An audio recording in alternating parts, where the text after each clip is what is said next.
Halo Sobat UKM semuanya, salam kenal. Nama saya Gali Sedayu.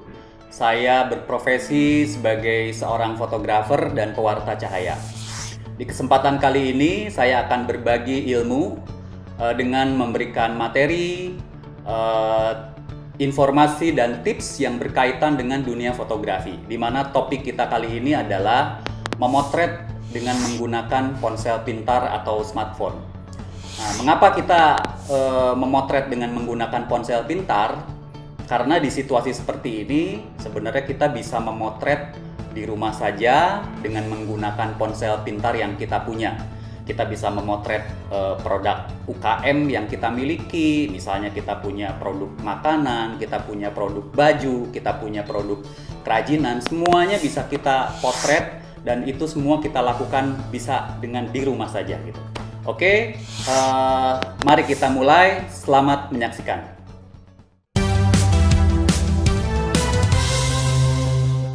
Halo Sobat UKM, kali ini saya akan berbagi tentang pengenalan dasar visual fotografi. Jadi yang pertama itu adalah kita akan belajar mengenai elemen dasar visual fotografi itu apa aja. Jadi yang pertama itu adalah bentuk gitu ya. Jadi bentuk itu dia menghidupkan permukaan sifatnya. Jadi kalau misalnya kita lihat, kita bisa melihat misalnya bentuk buah apel misalnya seperti itu. Atau misalnya kita melihat bentuk kursi gitu ya. Atau misalnya kita melihat bentuk meja. Nah, bagaimana sebenarnya nanti ketika kita memotret kita bisa harus menampilkan bentuk itu. Nah, lalu yang elemen dasar visual fotografi yang kedua itu ada tekstur. Jadi tekstur itu fungsinya adalah menghidupkan permukaan. Jadi tekstur itu sebenarnya kualitas tertentu pada benda atau sebuah permukaan. Jadi kalau kita lihat misalnya kulit kita, nah itu punya tekstur. Entah itu kasar atau halus gitu ya. Lalu kain gitu ya, baju yang kita pakai, rambut. Itu semua contoh-contoh dari tekstur gitu. Hampir semua benda itu memiliki yang namanya tekstur. Lalu yang ketiga itu adalah garis gitu. Dimana garis ini fungsinya adalah membuat sebuah pola. Jadi hampir kalau misalnya kita dalam sehari-hari itu kita melihat ada garis lurus gitu ya, ada garis lengkung, ada garis patah-patah gitu ya. Itu semua merupakan elemen dasar visual fotografi. Lalu yang keempat adalah perspektif gitu ya. Jadi perspektif itu adalah bagaimana posisi mata kita itu terhadap sebuah objek foto sehingga dia menghasilkan kedalaman. Kita bisa melihat misalnya posisi objek kita dari mata kita ada di sudut sebelah kiri, ada sudut di sebelah kanan gitu. Kira-kira seperti itu. Dan yang terakhir itu adalah kontras. Jadi kontras itu adalah perbedaan tingkat intensitas antara gelap dan terang gitu ya. Jadi kalau misalnya kita lihat kontras itu sebenarnya fungsinya adalah menguatkan gambar. Jadi kalau misalnya kita lihat ada objek foto tapi di situ tingkat kontrasnya tinggi karena misalnya ada sinar matahari dengan bayangan rumah. Nah, itu yang kita namakan kontras. Kali ini kita akan belajar mengenai prinsip dasar visual fotografi.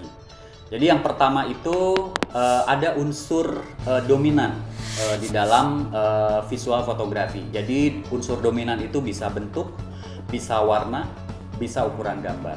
Misalnya kalau misalnya kita memotret gajah misalnya, berarti kan itu lebih dominan bentuknya begitu ya, atau ukurannya gitu. Atau misalnya kita memotret buah apel yang warnanya merah gitu, itu berarti lebih dominan warnanya, kira-kira seperti itu.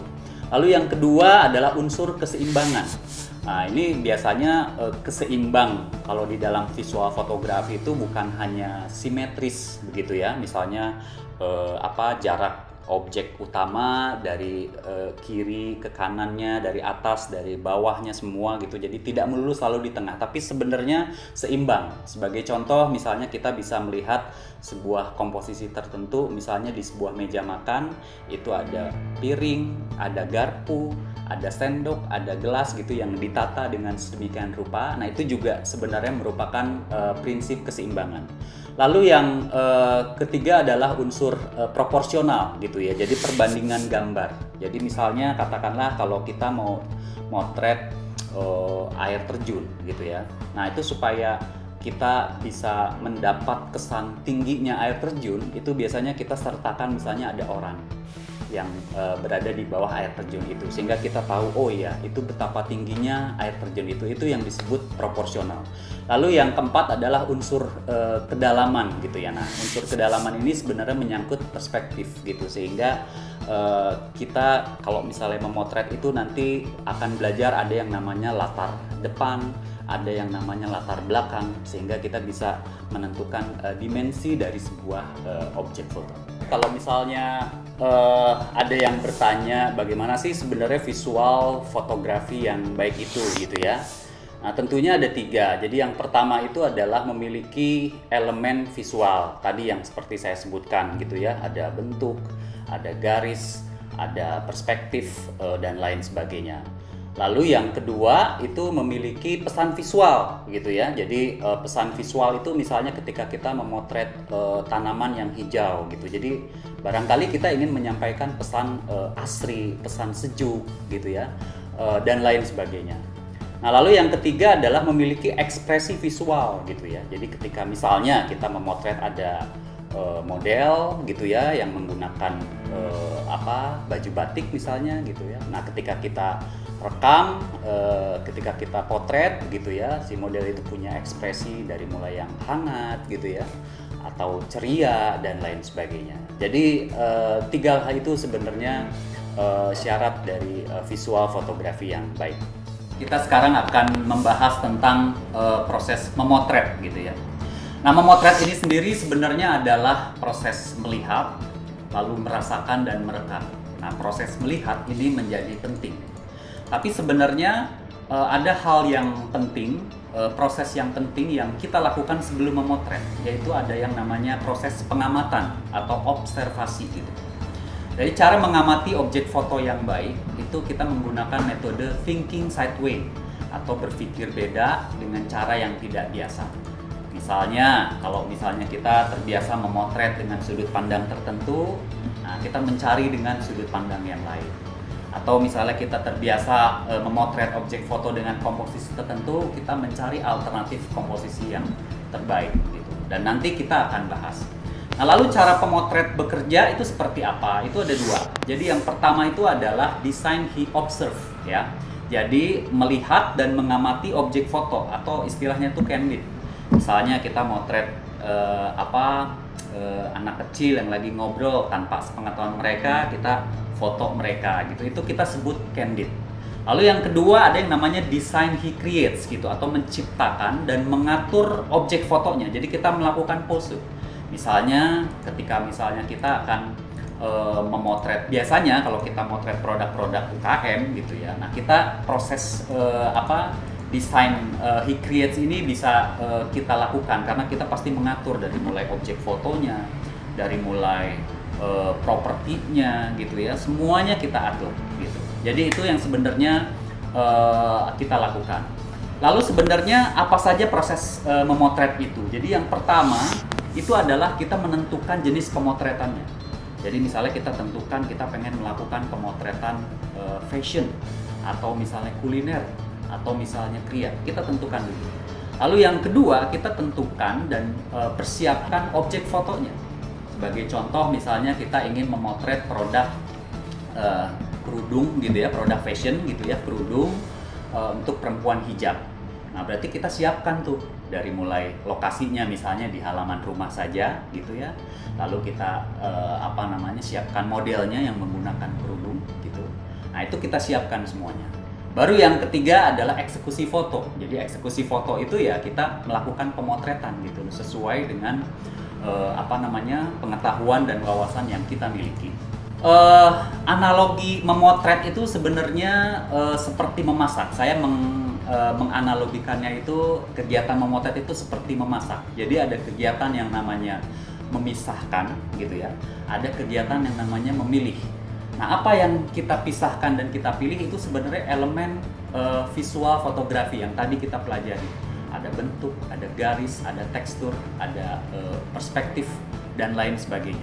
Misalnya ya, ketika kita ingin membuat sebuah foto gitu, kita cukup hanya memasukkan elemen garis saja. Atau kita cukup memasukkan elemen tekstur saja, misalnya kita motret tekstur daun gitu ya. Atau kita misalnya bisa juga kombinasi antara keduanya, misalnya kita masukin garis gitu ya, elemen garis dan tekstur gitu. Jadi intinya adalah memotret itu seperti kegiatan memasak, karena kalau kita memasak itu seperti membuat sop misalnya gitu ya, kan kita pisahkan dulu bahan-bahannya, bumbu-bumbunya, ada garam, ada merica misalnya, lalu ada dagingnya gitu, ada sayurnya, itu kita pisahkan dulu. Nah setelah itu nanti kita pilih gitu, mana aja yang kita masukkan gitu ya. Jadi mungkin nggak semuanya, ada mungkin masakan yang nggak perlu misalnya cuka seperti itu. Jadi itu tidak perlu. Jadi tergantung bagaimana sebenarnya kita memasukkan elemen-elemen visual fotografi ke dalam sebuah bingkai. Gitulah kira-kira analogi dari proses pemotretan. Sekarang kita masuk ke komposisi. Ya, komposisi ini punya peran penting gitu ya ketika kita memotret, khususnya apabila memotret dengan ponsel pintar gitu. Jadi ada beberapa komposisi, sebenarnya kalau menurut teori ada banyak sekali, tapi nanti kita akan bahas yang penting saja gitu. Jadi yang pertama itu adalah bagaimana kita menentukan pusat perhatian atau center of interest. Jadi misalnya ketika kita memotret produk, katakanlah misalnya kita punya produk keripik kentang gitu ya. Nah itu keripik kentang itu harus menjadi focus of interest-nya gitu, atau pusat perhatiannya gitu loh, dibandingkan dengan misalnya benda-benda yang lainnya yang hanya sebagai pelengkap. Jadi itu penting. Lalu yang kedua itu details gitu ya, detail. Jadi bagian yang kecil dari sebuah objek foto gitu. Sebagai contoh misalnya kita ingin memotret produk sepeda gitu ya. Nah, sepeda itu kan memiliki detailnya ya, bagian yang kecil-kecil. Jadi kita bisa memotret misalnya lampu sepedanya, atau kita memotret ban sepedanya gitu ya, atau stang sepedanya gitu. Itu bagian detail dari sebuah produk gitu. Nah, lalu yang ketiga itu komposisi yang simetris gitu ya, simetris. Biasanya kita menempatkan objek foto itu di tengah. Misalnya di dalam sebuah meja begitu ya, kita ingin motret produk jam gitu ya. Ya udah, jam itu kita taruh di tengah-tengah bingkai. Jadi kalau kita lihat itu jarak si jam itu kiri, kanan, atas, bawahnya itu sama atau simetris gitu ya. Itu center atau simetris. Lalu juga mengisi ruang. Nah, mengisi ruang itu kalau misalnya kita melihat satu bingkai foto, itu ada ruang-ruang yang kosong, itu kita bisa isi dengan objek foto yang kita inginkan. Bisa kita taruh di sebelah kiri, bisa kita taruh di sebelah kanan gitu loh. Yang penting ada unsur keseimbangan seperti yang tadi sudah disampaikan sebelumnya. Nah, lalu ada juga yang namanya komposisi pola gitu ya, atau pattern, membentuk sebuah pola atau pattern. Biasanya karena memang tadi ada unsur garis gitu ya, ada unsur tekstur, sehingga keseluruhannya membentuk sebuah pola. Kalau kita lihat misalnya, katakanlah kalau misalnya kita melihat sawah gitu ya, terasering itu di Bali misalnya seperti itu biasanya kalau lihat dari atas itu akan membentuk sebuah pola tertentu. Atau misalnya sepeda yang rapih diparkir gitu ya, berjejer, itu akan membentuk sebuah pola tertentu. Nah, lalu yang berikutnya adalah komposisi membingkai atau framing. Nah, ini membingkai atau framing ini sebenarnya kita menggunakan memotret objek foto dengan menggunakan latar depan dan latar belakang gitu. Jadi seperti mengintip sih sebenarnya ya. Kalau misalnya kita mengintip dari balik jendela gitu ya, kita motret ke arah luar jendela. Nah, kita memotretnya itu dari dalam rumah misalnya seperti itu, atau misalnya dari balik pohon. Jadi menggunakan latar depan dan latar belakang sehingga ada dimensinya. Nah, lalu yang terakhir itu ada yang namanya rule of third ya, atau aturan sepertiga bagian. Nah, rule of third ini sebenarnya kalau misalnya kita melihat satu bingkai gitu ya, kita membagi ada dua garis vertikal dan dua garis horizontal, sehingga nanti akan titik pertemuan antara garis horizontal dan vertikal itu nanti akan membentuk titik pertemuan. Nah, titik pertemuan itu sebenarnya kita menempatkan objek foto di situ gitu loh, sehingga fotonya menjadi lebih dinamis, fotonya bisa terlihat lebih fokus gitu ya. Itu yang beberapa komposisi yang akan kita pelajari gitu ya ketika kita memotret dengan menggunakan ponsel pintar. Sekarang kita masuk ke topik sudut pengambilan gambar gitu ya, atau sudut pandang atau angle gitu ya. Ini saya praktekin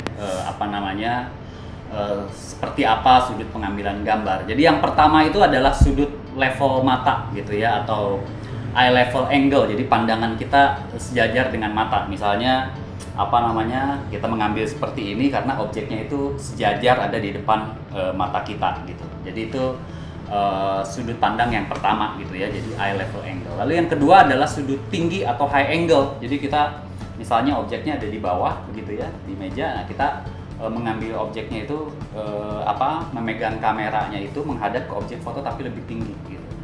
Lalu yang ketiga itu adalah sudut rendah atau low angle gitu. Jadi kita bisa jongkok gitu ya, lebih merendahkan posisi berdiri kita gitu, sehingga tapi tetap sebenarnya arah kita kameranya itu diarahkan ke objek foto gitu.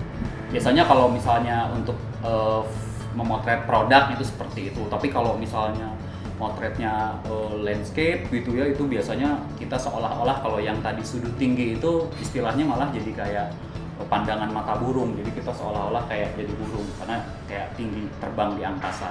Lalu kalau misalnya low angle-nya kita jadi kayak pandangan mata kodok gitu. Jadi kita seolah-olah rendah sambil tiduran, sambil rebahan gitu. Nah, itu sebenarnya dasar gitu ya, dasar-dasar sudut pengambilan gambar atau angle. Nah, terserah kita ingin pilih yang mana, tapi sebenarnya jangan males gitu, jangan hanya sejajar mata saja, tapi kita harus bisa bervariasi. Sekarang kita akan membahas tentang cahaya ya. Jadi unsur cahaya ini menjadi penting ketika kita memotret, karena seperti kita tahu fotografi sendiri sebenarnya memiliki definisi melukis dengan cahaya, sehingga keberadaan cahaya ini menjadi sangat penting. Kita nggak bisa memotret misalnya di dalam keadaan gelap, misalnya pada saat malam hari gitu ya, tidak ada lampu, tidak ada cahaya gitu. Kita perlu yang namanya cahaya gitu. Nah, jenis pencahayaan itu ada dua. Jadi yang pertama itu adalah pencahayaan alami.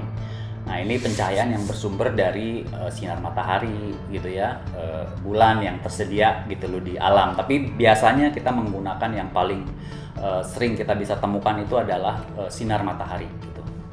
Lalu yang kedua adalah pencahayaan buatan. Nah, itu pencahayaan buatan itu yang biasanya sumbernya kita dengan menggunakan flash gitu ya, atau lampu kilat. Lalu ada lampu tambahan misalnya properti senter gitu ya, lampu pijar yang kita miliki di rumah gitu dan lain sebagainya. Nah, lalu sesudah itu kita membahas tentang yang namanya arah pencahayaan gitu ya, karena kita nanti ketika kita memotret kita sebenarnya juga mengatur arah pencahayaan. Jadi yang pertama itu adalah cahaya depan atau front light gitu. Jadi objek foto itu mendapat sumber cahayanya itu dari depan. Nah, biasanya ini karakter yang dihasilkan objek fotonya itu flat gitu ya, atau datar. Jadi relatif tidak memiliki bayangan sama sekali gitu ya. Itu cahaya front light gitu. Lalu yang kedua itu adalah cahaya samping atau side light. Nah, ini memiliki, kalau misalnya kita memotret dengan menggunakan pencahayaan samping, objek foto nanti akan terlihat teksturnya begitu ya, lalu juga bentuknya gitu. Nah, ini memang cocok biasanya kalau kita gunakan untuk memotret produk biasanya seperti itu, karena kita bisa menonjolkan misalnya kalau kita mau motret produk misalnya kriya gitu ya, kita punya kerajinan bambu atau anyaman bambu. Nah, itu kalau misalnya menggunakan cahaya samping itu tekstur bambunya gitu ya, serat-seratnya itu akan lebih menonjol gitu, lebih kelihatan. Lalu yang ketiga adalah cahaya atas atau top light gitu ya. Jadi arah sumber cahaya itu dari atas gitu. Kalau matahari biasanya berarti saat misalnya jam 12 siang seperti itu. Jadi objek foto memang jadinya terlihat dramatis gitu. Tapi memang ini terus terang jarang gitu ya digunakan kalau misalnya kita memotret satu objek yang berupa produk gitu ya. Lalu yang keempat itu ada cahaya bawah, bottom light. Nah ini biasanya sebenarnya fungsinya cuma sebagai pengisi aja. Jadi misalnya cahaya utamanya ada, tapi sebenarnya itu dibuat sebagai pengisi bagian yang gelap, misalnya seperti itu. Itu juga menampilkan efek yang dramatis. Nah lalu yang terakhir itu adalah cahaya belakang atau backlight gitu ya. Jadi objek foto biasanya nanti akan terlihat seperti siluet, lalu timbul yang namanya efek rim light gitu. Jadi misalnya kayak objek foto yang bertekstur seperti rambut begitu. Jadi ada semacam efek rim lightnya seperti itu. Nah tapi biasanya sebenarnya kalau kita memotret produk UKM di rumah aja gitu, biasanya kita yang paling sering kita gunakan itu sebenarnya front light ya, cahaya dari depan, lalu side light, cahaya dari samping, dan cahaya dari belakang atau backlight gitu. Jadi biasanya yang paling sering kita gunakan arah pencahayaan ketiga itu aja kalau kita memotret produk di rumah misalnya. Halo Sobat UKM, saat ini kita akan membahas tentang persiapan memotret dengan menggunakan ponsel pintar untuk keperluan digital marketing.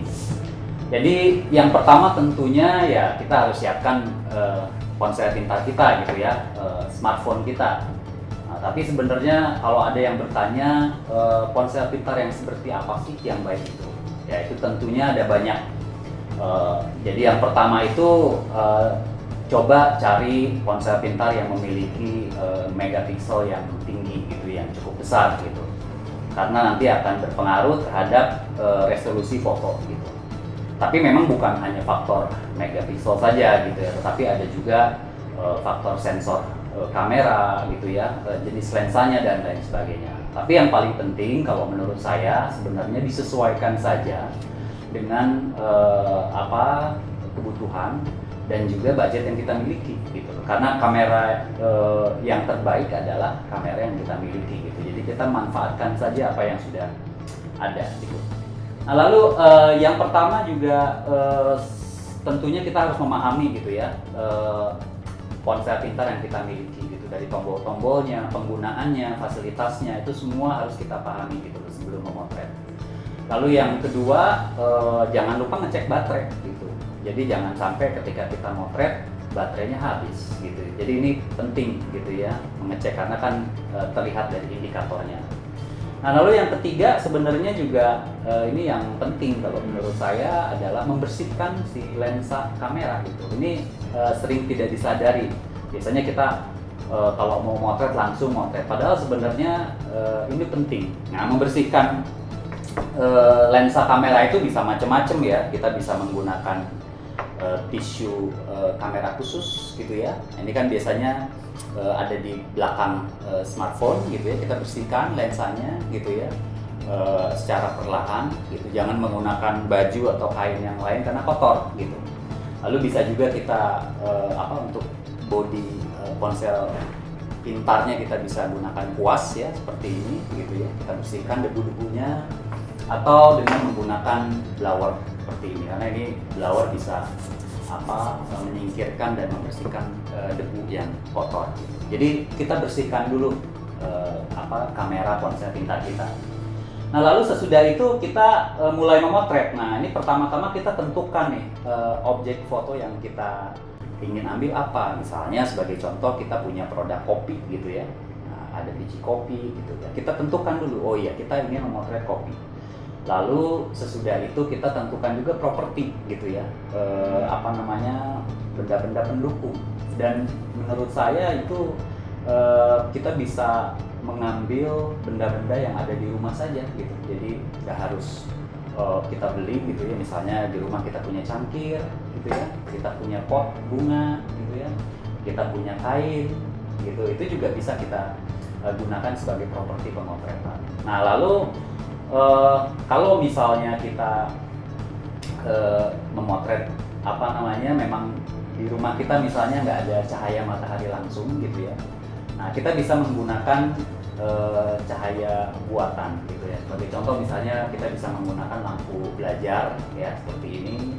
kita bisa menggunakan lampu senter seperti ini gitu. Yang penting objek foto yang kita akan ambil itu nanti cukup terang pencahayaannya, itu yang paling penting. Nah, sesudah ini semua kita melakukan persiapan foto, tentunya kita masuk ke tips dan tips bagaimana memotret dengan menggunakan ponsel pintar gitu ya, untuk keperluan digital marketing gitu.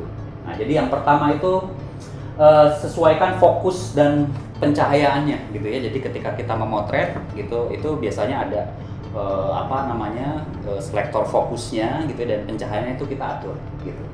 Itu penting kita lakukan gitu ya. Sesudah itu pastikan objek foto itu pencahayaannya itu cukup. Saran saya yang terbaik adalah menggunakan cahaya sinar matahari sebenarnya. Jadi kalau teman-teman sobat UKM punya rumah di mana salah satu sudut ruangannya itu adalah terkena cahaya matahari langsung, akan lebih baik kita lakukan di situ gitu. Karena memang cahaya matahari itu kalau menurut saya adalah pencahayaan yang terbaik gitu. Nah, tapi kalau tidak ada, itu tadi kita bisa gunakan lampu belajar, senter gitu ya. Pokoknya atau misalnya lampu yang kita miliki di rumah gitu, memanfaatkan lampu buatan. Nah, lalu setelah memotret juga saran saya adalah lebih baik kita mendekat gitu ya, yang ke objek foto gitu. Jadi kita mendekat dan menjauhnya itu, jadi tidak menggunakan, saran saya sih tidak menggunakan fasilitas digital zoom gitu ya. Jadi digital zoom, jadi si objek memang akan terlihat dekat, tapi biasanya itu kualitas gambarnya menjadi berkurang gitu. Jadi lebih baik kita yang menjauh atau mendekat gitu ya ke objek foto. Nah, ini juga penting, memegang ponsel pintar juga kita harus kokoh gitu ya, harus stabil gitu. Supaya apa? Karena rawan terhadap guncangan gitu ya, foto yang goyang atau shaking istilahnya gitu. Nah, ini juga harus stabil. Kalau memang perlu kita bisa pakai semacam tripod kamera khusus gitu ya untuk kamera ponsel pintar ini. Nah, lalu kalau misalnya untuk kondisi khusus sih sebenarnya kita bisa, misalnya tingkat kontrasnya tinggi, kita bisa pakai fasilitas HDR gitu ya. Itu silakan saja karena fasilitas tiap kamera HP atau ponsel pintar itu berbeda-beda gitu. Nah, lalu juga ini juga penting memotretlah sebanyak mungkin, karena daripada kita harus mengulang lagi pemotretan untuk mengatur lagi, setting lagi semua gitu. Jadi lebih baik pada saat kita udah siap, potretlah sebanyak mungkin. Nanti kita udah tinggal pilih gitu ya foto-foto yang terbaik gitu loh, seperti apa ya. Nah, lalu yang terakhir, karena memang tadi konteksnya memotret dengan menggunakan ponsel pintar ini adalah untuk keperluan digital marketing gitu ya. Nah, biasanya kita kan pengen pakai efek-efek lah gitu ya. Nah, itu biasanya di tiap smartphone, tiap ponsel pintar itu ada fasilitas, tapi saran saya jangan menggunakan efek yang terlalu berlebihan. Begitu juga kalau kita pakai aplikasi khusus ya di sosial media, misalnya di Instagram seperti itu gitu. Nah, kita pilih efek-efek filter yang yang wajar, yang normal gitu loh, supaya istilahnya nggak lebay lah, kira-kira seperti itu ya. Nah, setelah itu jangan lupa kita simpan file foto yang telah kita ambil itu dengan baik gitu ya, ke dalam laptop kita atau komputer kita gitu ya, dan pastikan itu resolusinya memang cukup tinggi gitu. Supaya apa? Supaya nanti pada saat kita posting di sosial media gitu ya, untuk keperluan digital marketing gitu ya, jadi kualitas gambarnya itu masih kelihatan baik gitu. Nah, mungkin itu tips memotret dengan menggunakan ponsel pintar untuk keperluan digital marketing. Selamat mencoba. Itulah tadi materi yang telah saya sampaikan mengenai memotret dengan ponsel pintar untuk keperluan digital marketing. Saya tadi bahas dari mulai pengenalan visual dasar fotografi, komposisi, sudut pandang, arah cahaya, hingga tips memotret dengan ponsel pintar. Semoga bermanfaat bagi para pelaku UKM di seluruh Indonesia. Saya Galih Sedayu, sampai bertemu di video selanjutnya. Siap bersama UMKM.